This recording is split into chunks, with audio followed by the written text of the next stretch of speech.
You take a seed, you plant it, you grow it, you dry it, you roll it, you smoke it. You take a seed, you plant it, you grow it, you dry it, you roll it, you smoke it, and it goes down smooth. Hey! Spanning the continent to bring you the truth about cannabis and marijuana law reform. I smoke pot and I like it a lot. The Russ Belville Show. The voice of the marijuana nation. It's like marijuana ought to be legalized. Good people smoke marijuana. Now, here's your host, Radical Russ Belville. Good day, tokens and non-token lovers of liberty. It is Wednesday, February 22nd, 2017, and it's got to be 420 somewhere in the world.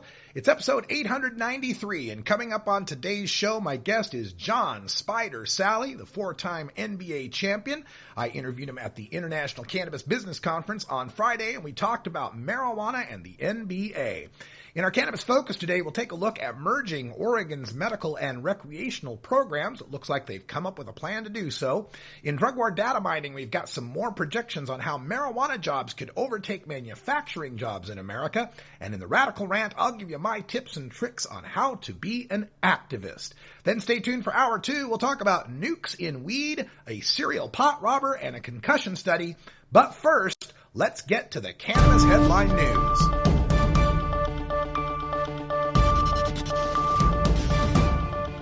Covering the latest headlines in consumer cannabis, medical marijuana, and industrial hemp. Now your marijuana headlines in 4 minutes and 20 seconds. This is Cannabis News. This is your Cannabis Headline News for Wednesday, February 22nd, 2017.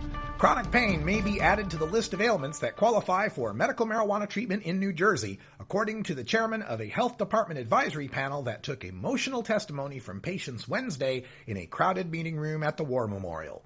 The panel will decide in the coming months whether to recommend that the health commissioner expand the list, which now has about a dozen ailments, including terminal cancer, multiple sclerosis, and epilepsy. Wednesday's 2-hour hearing was the first time the panel held a public forum on whether to add conditions to the 7-year-old program. More than 20 patients testified, most after submitting detailed petitions with references to health studies and with their doctor's recommendations. The health department said it received 68 petitions last year and that these asked for about 20 new conditions to be considered, including lupus, autism, osteoarthritis, opioid addiction disorder, and various diseases. Texas veterans and activists gathered by the Vietnam Veterans Monument at the Texas State Capitol Wednesday to push for medical marijuana legislation. This is where the veterans launched their campaign Operation Trapped in 2015. The purpose of the operation is to gain grassroots support for marijuana as a safe treatment option for veterans. Post-traumatic stress, traumatic brain injuries, and chronic pain are just a few of the service-related conditions veterans return home with that could be treated with marijuana. The veterans will discuss Senate Bill 269 and House Bill 2107, which are both proposals to allow doctors to recommend medical marijuana to veterans with serious illnesses. Another letter will also be sent to Governor Greg Abbott, asking him to meet with veterans who have benefited from medical marijuana as treatment. Texans for Responsible Marijuana Policy sent a letter to Abbott last year, but his office never indicated if they would be willing to meet with the veterans. More than 1,400 veterans have signed the letter. A South Carolina House panel on Tuesday advanced a bill that seeks to legalize the use of marijuana for medicinal purposes over the objections of the state's top cop and other law enforcement representatives. The hearing, which was contentious at times, lasted for more than 3 hours, with the majority of speakers advocating for the legislation. More than a dozen speakers addressed the panel. The bills call for allowing those with debilitating or chronic diseases to buy up to 2 ounces of marijuana from a licensed dispensary if physicians certify in writing that their patients could benefit from the medical use of marijuana. State Law Enforcement Division Chief Mark Keel, however, opposed the bill. He cautioned about the difficulty of controlling marijuana once it's in the hands of a user who had it prescribed.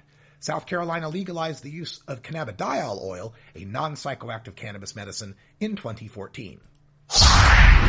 The trend line for Oregon's marijuana tax revenue gains is starting to look like one of the state's many mountains. First it went up, then it plummeted down. Marijuana tax revenue in Oregon continued a steady decline from last year, a marked departure from the strong upward trend that defined the early months of tax collection of the state's legal pot industry.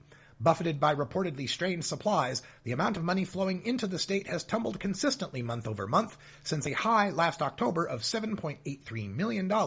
with January's figure falling more than $2.5 million short of that number. On Tuesday, the state reported $5.26 million in tax payments for the first month of the year. January tax collection figures released by the Oregon Department of Revenue were off a few $100,000 from last December and more than $1 million from November. Marijuana growers in Washington want to take another step toward joining mainstream agriculture, though their presence may raise questions about taxes and labor law. Cannabis advocates are championing legislation to insert marijuana into the state's right to farm law. The law bars new neighbors from claiming dust, odors, and noise from an existing farm's lawful operations are a nuisance. Washington's right to farm law specifically excludes marijuana. The House Agriculture Committee recently voted 11-4 to reverse that policy. As passed by the Agriculture Committee, the bill makes it clear that marijuana growers would continue to pay business and occupation taxes. More controversially, the democratically led committee excluded marijuana growers from the state's farm labor law. That law exempts farms from having to pay for overtime.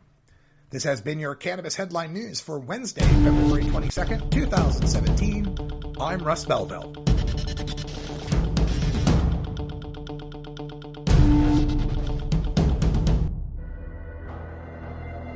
In the interest of fair and balanced journalism, the Russ Belville Show presents the anti-drug public service announcement of the day.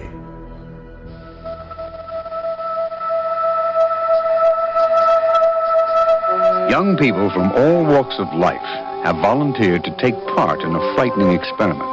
Next. For a short time each day, they are allowing their brains to be altered. Altered to the degree that paranoia has been induced. Altered to cause loss of motor functions. Altered to have adverse effects on reproductive organs. Altered to produce heart malfunction and destruction of brain cells to the point of memory loss. And acceleration of the aging process. The most frightening part of this experiment is that it is not an experiment. It's what slowly happens to you when you keep smoking pot. No one has to alter your brain.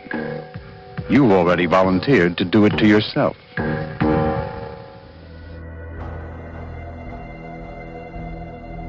This has been the Russ Belville Show's anti-drug public service announcement of the day, exclusively on RadicalRuss.com.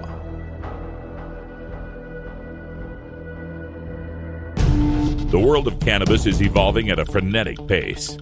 The Russ Belville Show gets behind the headlines to take a deeper look at breaking news in our Cannabis Focus. Today in the Cannabis Focus, we want to take a look at my home state of Oregon, where lawmakers and stakeholders are currently working on plans to merge the medical and recreational programs. This, of course, has been a disaster in Washington state, so stakeholders here in Oregon are very keen on making sure we do it the right way here. And according to a report from the Portland Tribune, representatives from the marijuana industry, the patient advocates, and state regulators have all agreed on a plan for consolidation of the recreational and medical marijuana regulations to be held under the auspices of the Oregon Liquor Control Commission. So as we take a look at this, Rob Patridge, the chairman of the Liquor Control Commission, said, quote, "I think Oregonians like to take care of each other as best they can, and I think the system we have proposed today will allow them to do that," end quote. Now, the situation that we have here in Oregon is that the Oregon Health Authority has been in charge of the medical marijuana program since it first began. And this was 1998, the Oregon Medical Marijuana Act.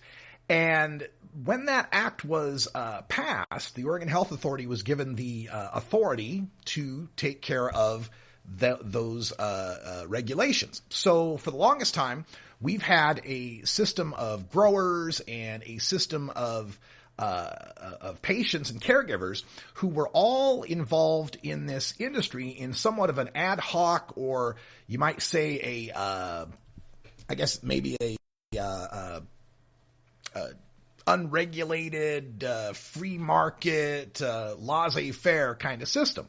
So the The problem that's occurred is since we've got this medical marijuana passed in 1998, the patients and the caregivers kind of took care of themselves in that ad hoc fashion until 2013, when we finally got regulation of dispensaries. Now, dispensaries had popped up since about 2008, 2009, but they were all unregulated and very much contravening the medical marijuana law.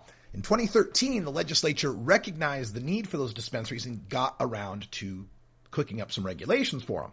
But of course, the very next year in Oregon, we passed Measure 91, and regulation of that program was given to the Oregon Liquor Control Commission. And in that system, they came up with a very strict set of regulations and testing and licensing requirements. What came to be the problem then is that you had one system of production and retail based on nonprofit growers who were depending on being able to sell their excess medicine to those dispensaries after they had already taken care of their patients. And you had running alongside that a completely separate system of production and retail where the entrepreneurs there had to go through major hoops as far as inspections and licensing and security and record keeping and so forth. And both sides felt a little bit slighted. The folks on the recreational side were upset at the idea that there were these growers who could be making a whole bunch of money and not having to pay the same taxes and security expenses and licensing fees as they did. On the other hand, you had a whole bunch of the medical side that were upset that their little cottage industry was being upset by all of these money-making entrepreneurs when their actions were really built on a more altruistic basis and were just using the sales of marijuana to keep themselves afloat. So it was kind of an untenable situation in that you'd have entrepreneurs on the rec side trying to cheat on the medical side, or you'd have the producers on the medical side deciding to go for the profits and switch over to the recreational side, leaving their patients in the lurch. So people within both of these, with all these industries, the growers, the medical and rec side both, and the lawmakers and the regulators started discussing how we might merge these two programs together. Just have one state agency regulating all growers, mandating all the testing and so forth. So the legislature's Joint Committee on Marijuana Regulation put together a 15-member work group to put together a restructuring plan. And now they've come out with some of their recommendations that they believe will be the blueprint for going forward. Under the current agreement, the Liquor Commission, and again, this is from Portland Tribune, the Liquor Commission would regulate marijuana with its existing 5-member commission, adding 2 additional non-voting members, one from the alcohol industry and one from the marijuana industry. The 5 commissioners, there'd be one from each of the congressional districts in the state, as it is currently, and the agency would add an alcohol advisory committee and a marijuana advisory committee. Now, there's currently a medical marijuana advisory committee, but it's a bit of a toothless committee. It can make recommendations, but there's nothing to force the legislature to implement them. They also say there would be a medical board to be formed for the health authority that would advise the OLCC, and health authority would still be in charge of issuing medical marijuana cards. They would no longer handle regulation and inspections and all that kind of stuff, but they would still manage the confidential patient registry. Under this new agreement, the medical growers and processors could enter the recreational system without having to pay the $1,000 licensing fee and the $480 in annual fees, so long as these medical growers are giving away 75% of their product to medical patients. Then they would be just charged a $200 fee to sell the remaining 25% of their inventory into the recreational market. Now, doing this, waiving that fee for the medical growers, is likely to cost about $9 million every 2 years. That, of course, is if all 9,000 of our current medical growers took that option. That's according to Rob Patridge of the OLCC. Now, as far as the patients themselves, they'll still be able to grow their own cannabis, and they still would be able to grow for other patients without having to follow any of the OLCC's regulatory processes. It's only the ones who want to grow a lot of medicine for a lot of patients and then sell excess into the OLCC system. They would be limited to only selling 25% of their excess. And on the other side of things, on the commercial grow side, there's going to be incentivization for the commercial growers to contribute to the medical side of the market. It says commercial growers would also be incentivized to contribute to the medical supply with a 10% increase in their allotted canopy grow size.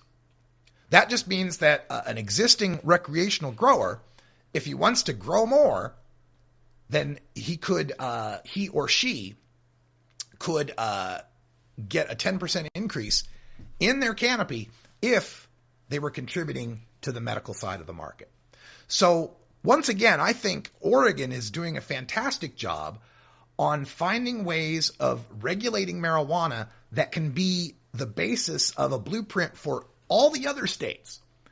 Every other state that has legalized marijuana is a state that has medical marijuana first. And they're all going to face this question of what to do to reconcile their medical and their recreational systems. Washington would be the example not to follow. Oregon would be the example we want to follow. We shall see how things work out in California, Nevada, Alaska, Massachusetts, and Maine with respect to organizing and reorganizing their systems out there. But again, I think Oregon is the place to look at if you're really interested in doing this the right way. And it's a great example that shows how long-term activism, long-term advocacy, working with these legislators and being respectful and making compromises with them can lead to greater gains in the long run. Oregon's legislature is well educated on these marijuana issues since medical marijuana in 1998 and the subsequent lobbying and education that marijuana advocates in this state have given to their state representatives over the years. So it always benefits you to keep moving forward. You never know where those gains are going to take you once the future unfolds. Unbelievable. All right, that sound means it is 20 after, time for us to take our safety briefing. Sorry for the live viewers out there that I was off for a second there. Had a little problem with the mixing software. I know you couldn't hear me talking. It's kind of a bummer, since that's what the show's about. Anyway, everything seems to be working now. We're back with drug war data mining right after this.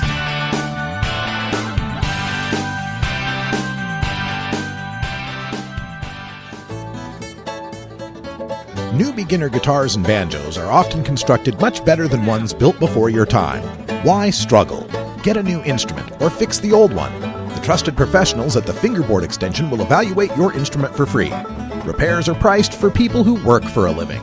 Stop by the Fingerboard Extension downtown Corvallis at 120 Northwest 2nd Street today or check out its inventory on the web at fingerboardextension.com.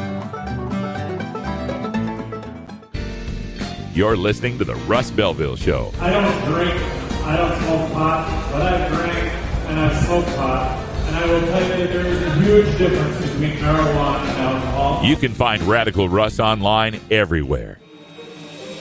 This is Radical Russ Belville with a word about giving back. We're all very excited about the recent gains in marijuana reform, but while you may love the convenience of shopping for marijuana at a storefront, or are lucky enough to be profiting from the green rush, it's important that you remember that you wouldn't be where you are today without the sacrifices of cannabis freedom fighters who risked everything when 0 states had marijuana legalization. Join, support, and donate to your local and national drug reform organizations, including the National Organization for the Reform of Marijuana Laws, NORML, at normal.org, Students for Sensible Drug Policy at ssdp.org, Marijuana Policy Project at mpp.org, Americans for Safe Access at safeaccessnow.org, Drug Policy Alliance at drugpolicy.org, and Law Enforcement Action Partnership at leap.cc. This has been a public service announcement from the Russ Belville Show.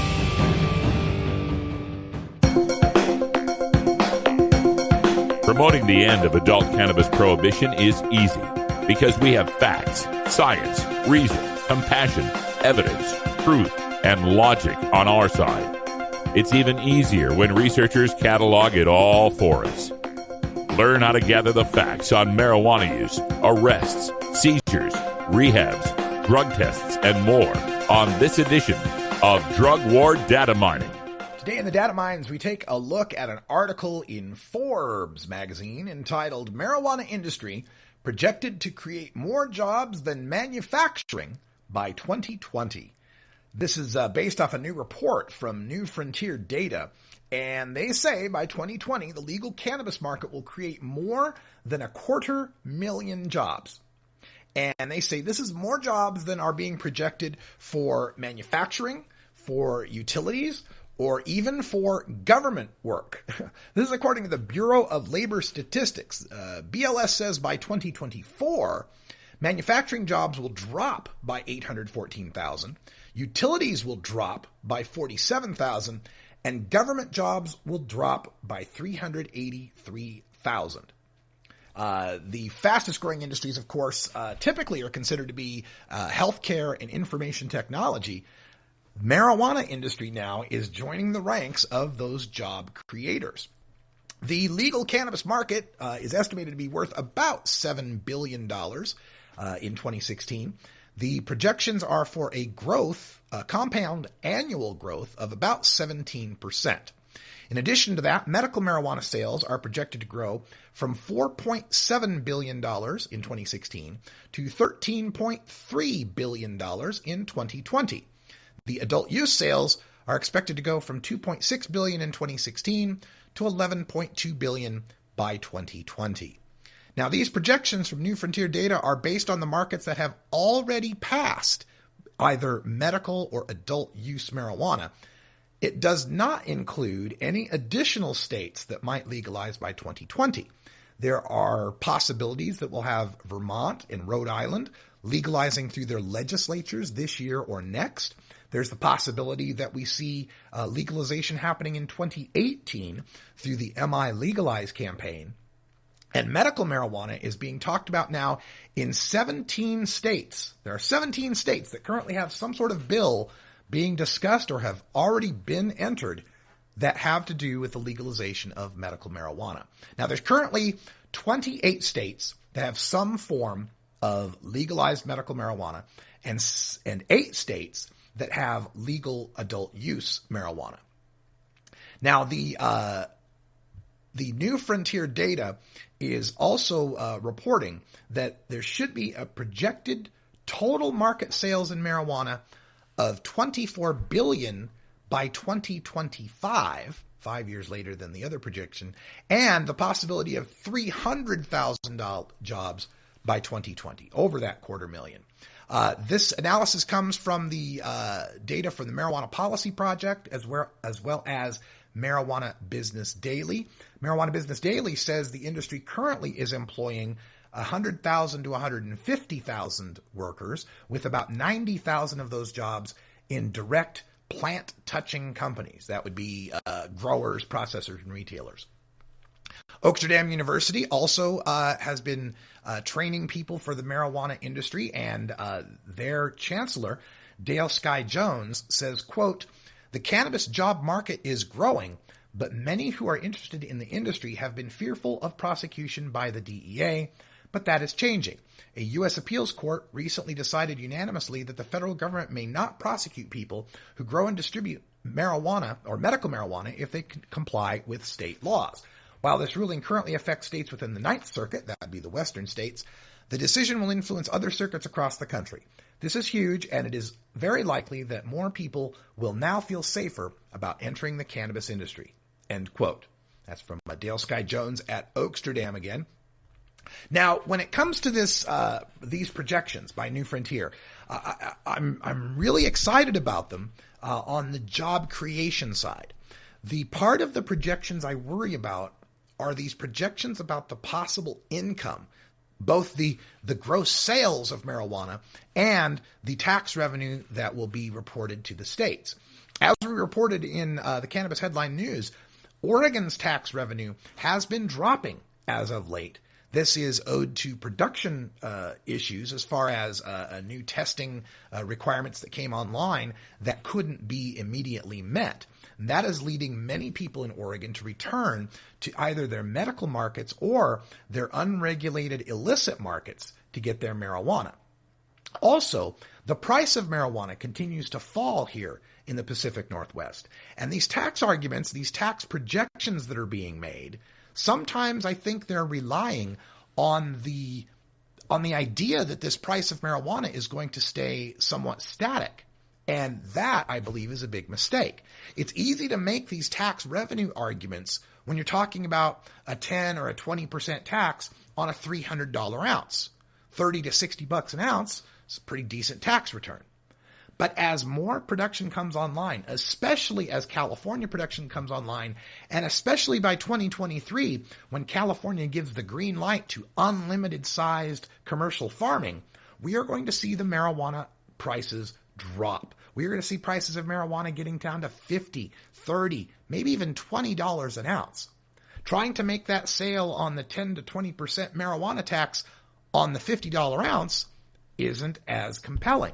And we're going to reach a point at which the price of marijuana drops enough that it may just barely break even on its regulatory costs, or maybe even exceed them. When that starts to happen, we'll see our opponents questioning the economic wisdom of marijuana legalization. So I applaud New Frontier for these economic arguments, for these economic projections, but remember, economics only takes you so far. We need to legalize marijuana because it's wrong to keep it prohibited. All right, we're going to take a break. When we come back, we'll talk High on Sports with four-time NBA champion John Spider Sally right after this.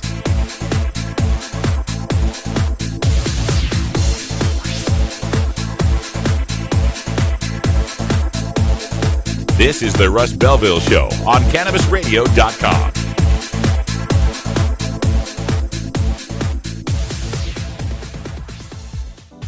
The Russ Belville Show is proudly sponsored by the Marijuana Business Association. The MJBA, called by NBC News the Cannabis Chamber of Commerce, is the fastest growing business association in the fastest growing industry in America. I've been working with the MJBA for years, and I personally invite you to join the MJBA. MJBA also publishes the popular MJ Headline News on Facebook and the MJNewsNetwork.com and Marijuana Channel 1 on YouTube. Visit mjba.net for more details. You're listening to the Russ Belville Show. Americans have increasingly come to the conclusion that the drug war is a failed policy. You can find Radical Russ online everywhere.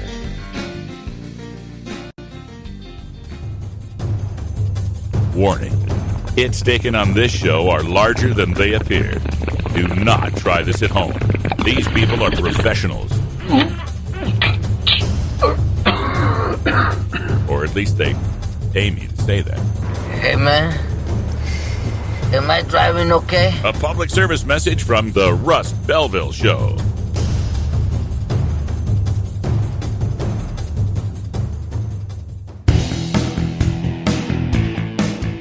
Marijuana has long been defined as a banned substance for athletes in almost every field of competition. But as emerging research continues to show the health benefits of cannabis over traditional sports medicine, more athletes are calling for cannabis tolerance in this edition of High on Sports. Welcome, everybody, to this impromptu live broadcast from the International Cannabis Business Conference here in San Francisco, California, ICBC San Francisco. And I was just sitting here looking over at the booth across from me, the folks out there at Freedom Leaf. And who would come walking by but three-time NBA champion. Four-time NBA champion. Oh, I remember why I messed that up. Four-time NBA champion John Sally, one of two men to win three championships with three different teams. In 3 decades. Robert Horry being the other one, right? Right. Right on, man. Well, 3 different teams. I won in 3 decades and 2 millenniums. You got it. With never having any kind of cannabis, just Advil. Just Advil all that time. So that wasn't a thing back then in your day. No, it was the thing. I didn't do it. I found out. I was wondering why a lot of my teammates didn't hang out with me after playing. Right. It's because I obviously didn't partake in I didn't drink either. Yeah. So I didn't drink alcohol, so there was no reason for me to hang out. I just like women. Well, with cannabis and the association goes back. I mean, I recall back in the early '80s and Kareem talking about it. Yeah. Even so, has it always been something, and it's just something you've become aware of recently? No, it's always been a thing. I remember when they would talk about people like Kareem would talk about cannabis, and people like Robert Parrish for the Celtics didn't talk about it, but then supposedly Chief, like, that's the nickname, Chiefin'. That's a double meaning there. Yes, and then I would hear things, but then like my last month of playing, I tried it. Yeah, and then I didn't do it again until I was 42, and then at 44 I became more of a smoker. Yeah, and now I'm 52 and I'm advocating. Yeah. I've often said that once you hit AARP age, you ought to get a medical marijuana card automatically. That's what I say. You hit 50, man, it's everything aches. Hey, somebody call that. We'll make that happen. I've spoken with some former players in the NFL, former NBA players, and some mixed martial artists as well. And I always bring up the fact that the leagues tend to frown on cannabis use seemingly as a moral issue, not as a performance-enhancing issue. But is there a performance-enhancing aspect as far as being able to recover or pain relief or even slowing down time? I'd imagine the NBA, that could be useful. Well, the first thing is, let me explain.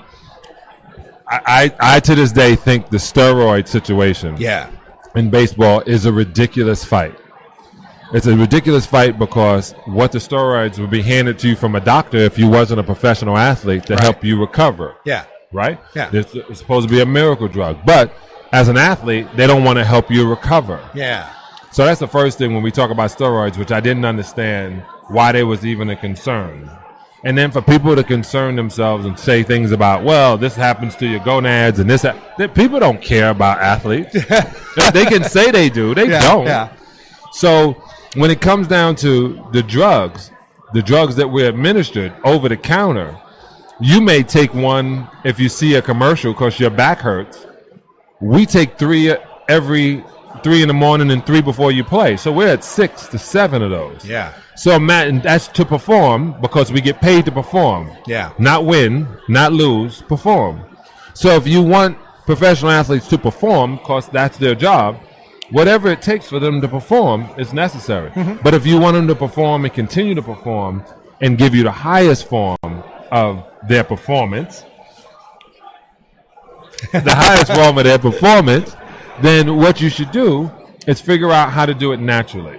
And that's when I realized that this kind of cannabis was a natural way of doing it. It always strikes me as odd that we don't seem to have a problem with artificial mechanical fixes for sports, be it Tommy John surgery for pitchers or the batting armor that they wear, or which makes them better. Yeah, which makes them better. But a chemical fix, we frown on that. We see it as a natural fix. They do like the chemical fix. They'll let you take Vicodin and they'll let you get hooked on pharmaceuticals, but they don't want you if you're not hooked. If they don't have an angle to play against you, they don't want you. When you're self-sufficient and critical thinking in any part of industry in America, they don't want critical thinkers. George Carlin once said, we want them smart enough to run the machines, dumb enough to accept their lot in life. Exactly.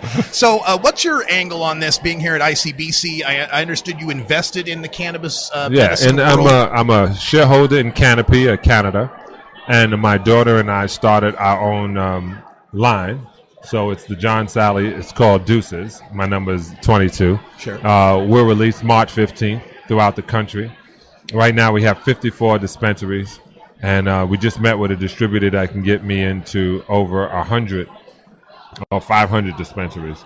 I need to be in every dispensary. I told them, they said, who do you want to be? I said, I want to be as recognizable as Coca-Cola, but the business sense of Pepsi-Cola. Very nice.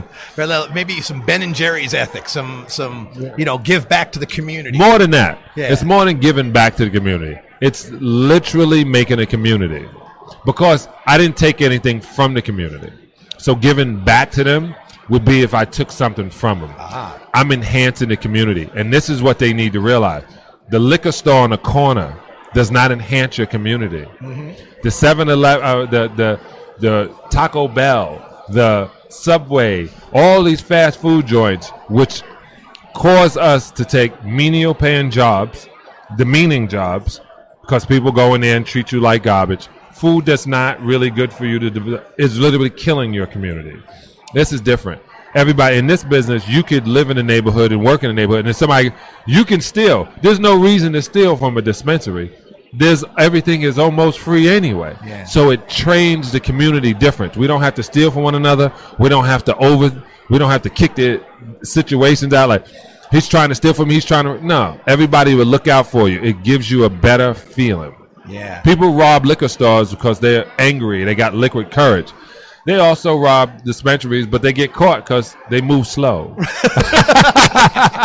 Well, that's something our opponents, opponents of marijuana legalization, bring up. Is they'll say, "Well, it's going to be like big tobacco. It's going to be like big alcohol. They're going to prey on minority communities. They have a liquor store in every corner. It's going to be a pot shop in every corner." And I always say, I'd rather have a pot shop on the corner than a dealer.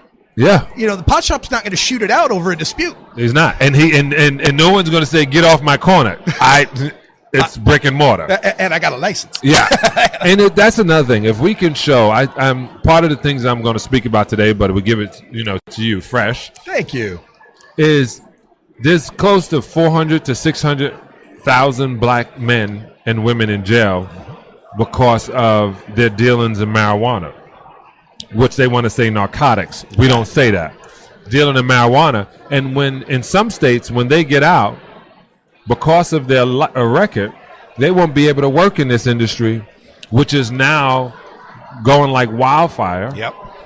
And that's a shame. That's the same that the pioneers who got all the arrows won't get any of the feast. Mm-hmm. So I have to figure out a way, as Jay-Z said, I'm getting the record labels back for what they did to the Cold Crush, meaning the reason I'm making this money and changing this is because we have been destroyed so early. And I'm going to figure out a way to employ certain people. Yeah. Especially if they've spent time in the prison system in America. That's great news to hear. And it reaches so deeply beyond even economics. I always point out the case that in Florida, 21 grams of cannabis is a felony.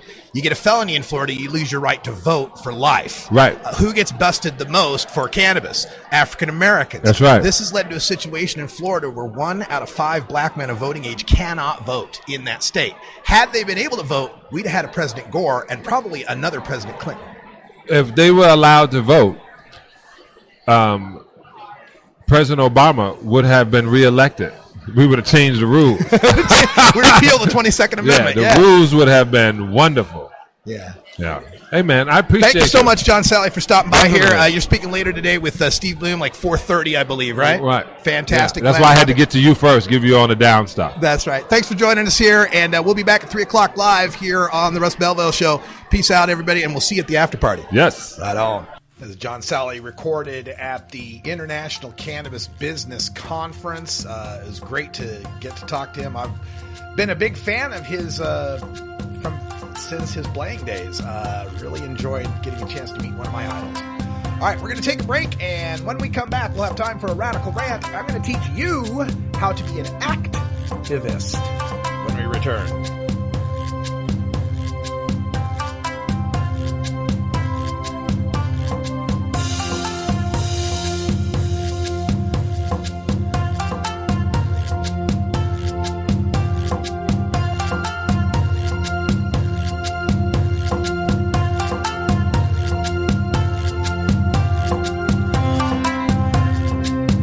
This is the Russ Belville Show on CannabisRadio.com.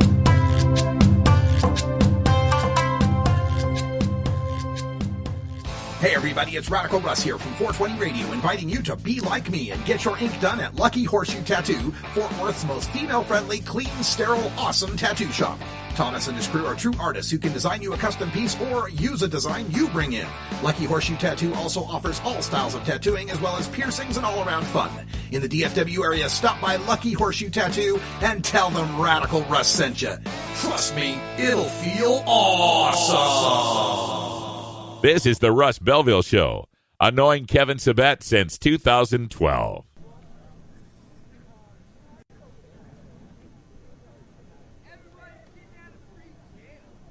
According to the U.S. atomic clock, we are 1 minute away from legal marijuana in Washington State.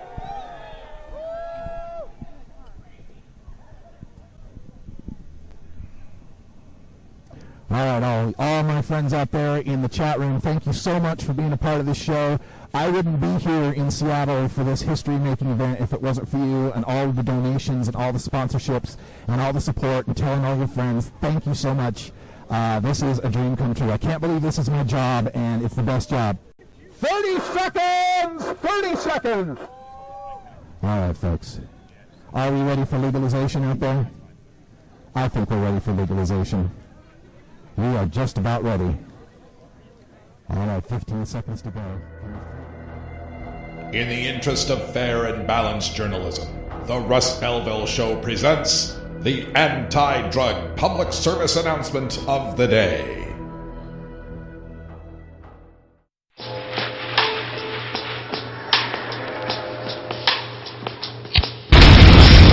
Every cigarette is doing you damage.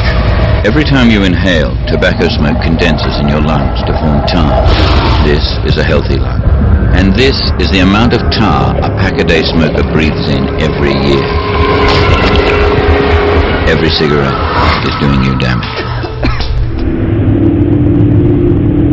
Authorised by the Australian Government, Canberra.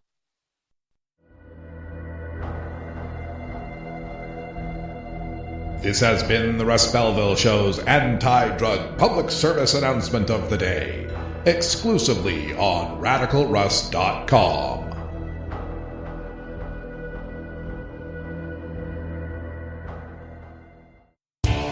Total war against public enemy number one. 10 federal criminal penalties for up to 1 ounce of marijuana. Marijuana is probably the most dangerous drug. Legalization is just another word for surrender. I experimented with marijuana and didn't inhale. This is not medicine. This is a Cheech and Chong show. Encourage people to use less drugs. I am ill. That was the point. I think it would be a mistake to legalize. Negative reports coming out of Colorado. Good people don't smoke marijuana. Radical Rant. In my dozen years of marijuana activist journalism, one of the questions I hear most often is, when do you think they're going to legalize marijuana in my state? And I always respond, that's the wrong question. When are you going to legalize marijuana in your state? If you're waiting for them to legalize, well, you're going to be in for a long wait. The way marijuana reform happens is when ordinary people like you stand up, band together, and organize for change. That means more than just logging onto Facebook and sharing information about cannabis and marijuana law reform with your friends. It's somewhat helpful from an educational standpoint, but it's not activism. Activism means you must act. At the personal level, that means getting yourself educated, and listening to this show is a great start. And it means writing and calling your elected officials on a regular basis. But to take things to the next activism level, you must join with others to engage in public meetings, rallies, protests, marches, festivals, conferences, polling, press conferences, initiatives, lobbying, and legislation. But which method of group activism is right for your state and your situation? What reforms in marijuana law are your voters ready to support? How do you achieve success with your activism? Well, here at the Russ Belville Show, we've spoken with veteran activists all across the United States and asked them for advice on the basics of marijuana activism. From the forefront of cannabis acceptance in California to the front lines of marijuana prohibition in Texas, from modest city-level decriminalization in Missouri to revolutionary state-level legalization in Oregon, this is the advice your group needs to start reforming marijuana laws in your state. There are 4 elements involved in making social change: activists, supporters, voters, and laws. So if legalization is your road trip destination, then your city or state is the car, the activists are the engine, your supporters are the fuel, the voters are the countryside, and the lawmakers and initiatives are your roads and freeways. And like an 8-cylinder engine is more powerful than a 4-cylinder, your reform engine is more powerful with more activists. you most likely cannot do this alone. You'll need a reform group. To build that group, you need to hold public meetings. Now, we used to rent a hall to hold our monthly meetings with Portland Normal when I was executive director, until we asked around and found that a local bar was willing to open up early one Saturday of the month for free. They're more than happy to have a bunch of folks with the munchies coming in and spending money. And don't be worried if you have nothing to deliver at your first meeting. Use it to meet other like-minded people and ask what reforms they'd like to work on. Find out their personal reasons for wanting reform. Contact me, Russ at RadicalRuss.com or RadicalRuss@gmail.com, and I can point you to all sorts of websites and information that you can get to hand out to the people at your meeting. Or you could reach out to national organizations like NORML, Students for Sensible Drug Policy, Americans for Safe Access, Law Enforcement Action Partnership, and ask them if they have a speaker that would like to talk at your meeting. Maybe you can even find a sympathetic city councilman or a state legislator who'd like to appear for a Q&A session or a town hall. And then from these public meetings, you'll build this cadre of dedicated folks, a core group who are ready to help you take your public activism to the next level with a rally, a protest, march, or a festival. Now, your group could be the Cadillac of activists, but without enough fuel of supporters, you're not going anywhere. Getting enough fuel for your activism push is accomplished through public events. You may have started your group, held some meetings, and have a great website or a Facebook page, but generally your supporters won't perceive you as real until they see your group has some organized public presence. Rallies are generally when people gather in one place to support something. Protests are a fixed gathering to oppose something. Marches are a moving example of either a rally or a protest, sometimes both. Festivals are day-long rallies that usually incorporate entertainment or vending.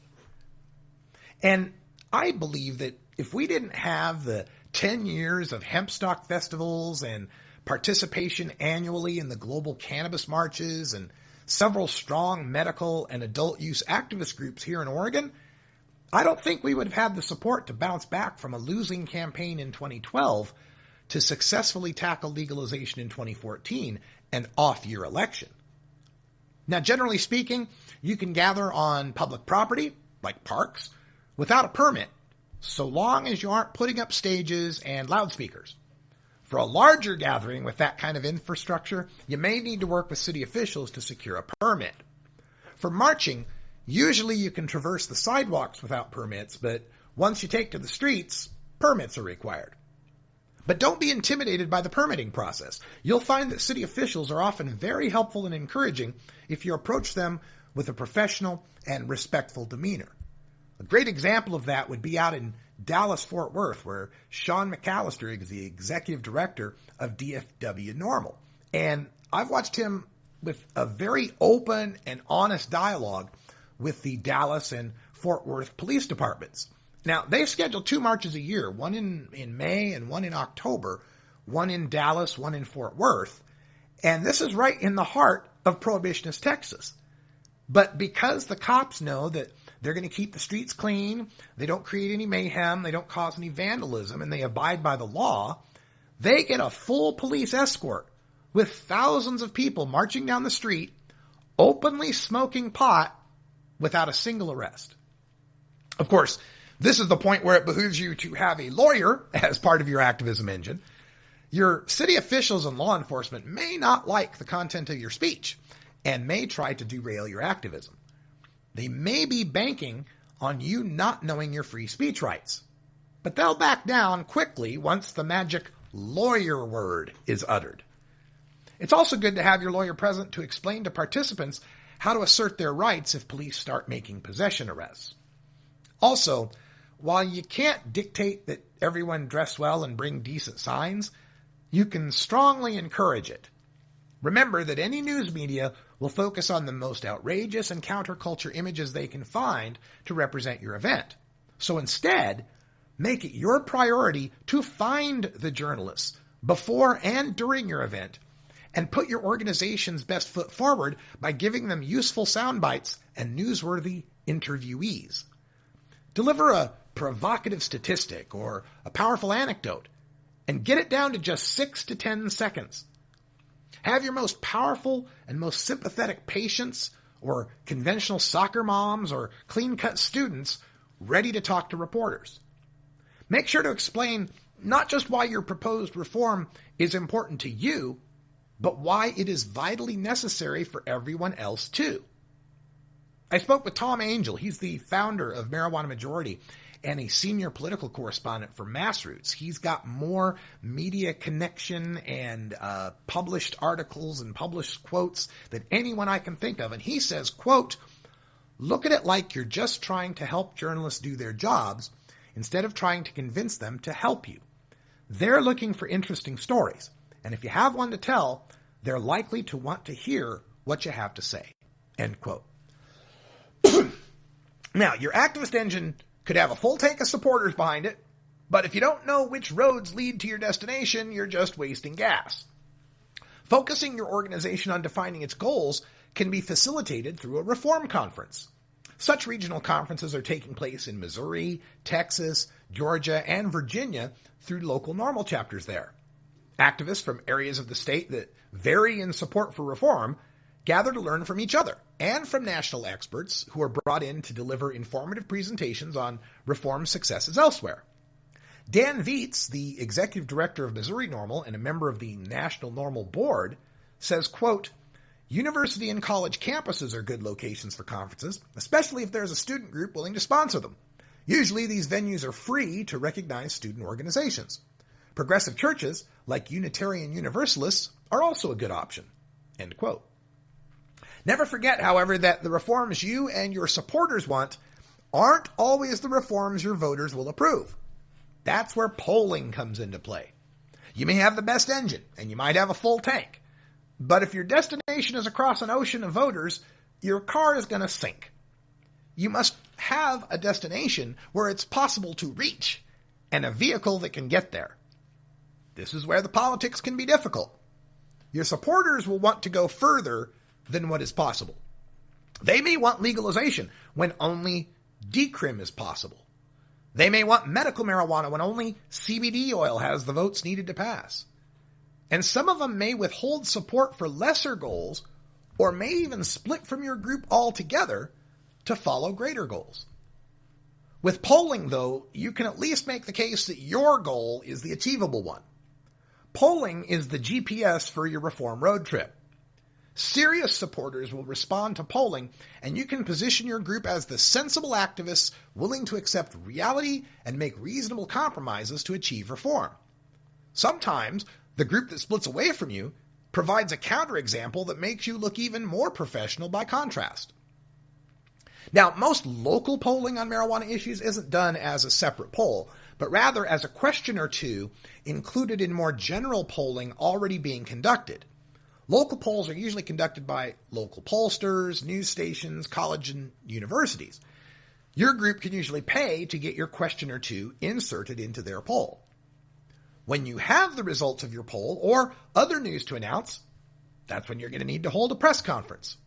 While your public events have helped build your legitimacy to your supporters, becoming a recognized group in your local newspaper and on TV is what builds your legitimacy to the public, especially those undecided voters you need to win elections and those legislatures you need to help pass laws.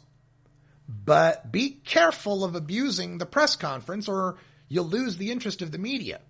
Tom Angel explains, quote, "Don't ask journalists to come out to a press conference unless you actually have some news to announce. Release a report with new data, announce a surprising endorsement, reveal a petition with an impressive number of signatures. Don't just stand up there and deliver talking points that everyone's heard before. That's not news." End quote. Well, now that you got your polling and you've built your support, it's time to start changing the laws.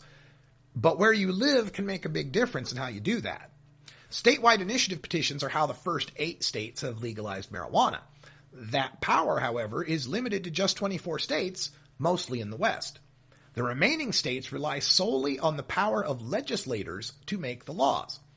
Initiatives can reach further on reform since they depend on the votes of the public, which is more strongly in support of marijuana than elected officials. But too often in the initiative states, activists will want to bite off statewide legalization as a first reform. In the 8 states that have legalized, it took many smaller bites to get to legalization. They all went through local reforms, decriminalization, medical marijuana, and failed legalization attempts before succeeding at statewide legalization. On the local level, some states allow their cities and counties great latitude in regulating themselves. It's a concept called home rule, and it means that activists there can circulate petitions to change local ordinances. If you have this power, consider passing a reform for your locality before jumping up to the statewide level. With local successes behind you, you'll have more standing to build support and funding for your statewide gambit. Otherwise, if you're in a state without initiative power, you're going to have to pass the laws the old-fashioned way. That means through the legislators. That's where activist lobby days come into play. This is when you gather your activists on a particular day to visit with their representatives in person. And while the idea of meeting senators and representatives can be intimidating, remember that these are your public servants and their job is to listen to you. Sharon Ravert, the founding executive director of Peachtree Normal and a regular at the Georgia State House, says, quote, "The name of the game is networking, making relationships, and starting conversations," end quote. Sometimes lobby days will include an opportunity to present testimony in a hearing. Public comments are welcome, but you usually must show up before the hearing to register. Bring with you enough photocopies for all the members of the committee, but remember that your spoken testimony needs to stick to the basics of 2 to 3 minutes. Lobby days are best organized around a bill or an amendment that's going to be voted on soon. And just need to cultivate these relationships with your lawmakers and have them help you draft bills, and you've got the process started. That's all the time we got for Hour 1. Thanks for joining us. Live listeners and viewers, stay tuned for Hour 2 coming up next. And for everyone here at Delta 9, I'm Radical Russ. Till next time, take care of each other, tokers. This is the Russ Belville Show. The Russ Belville Show is blogging and podcasting daily at RadicalRuss.com. You take a seed, you plant it, you grow it, you dry it, you roll it, you smoke it. You take a seed, you plant it, you grow it, you dry it, you roll it,